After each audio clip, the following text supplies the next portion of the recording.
And it's horrifying to me, frankly, to hear that what hotels use to decide what they're going to price your vacation at or your airplane ticket at is being used to decide whether kids can go to college or not. That is incredibly disturbing. So my question is for Mr. Wishing.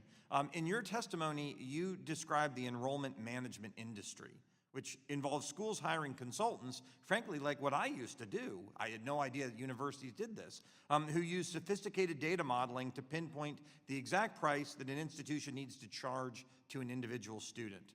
How prevalent are these consultants in higher education? How much money are these people getting paid to do this? And how do they influence the prices that are charged to students and their families?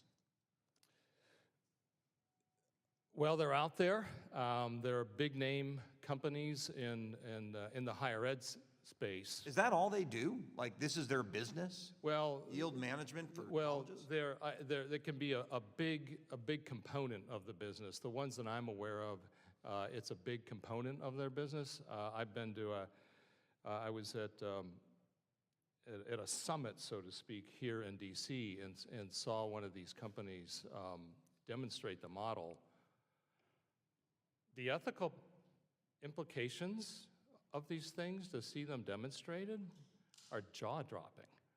And to be in a room when this happens and other members of the industry there, like on my side of the table, see it happen, unaffected by what we just saw, is staggering. And I think the reason that people are unaffected by this is that it's just the air that higher ed breathes. Of course, everybody does this. Like in the private world, everybody does it in the hotel world. I think a big problem, frankly, is the nonprofit status. And everybody might be horrified that I'm saying this, but the nonprofit status that higher institutions of education have, because we're supposed to serve the public good, and families and students assume that's what we're doing. But behind the curtain, there are people pulling all kinds of levers that don't work for the public good.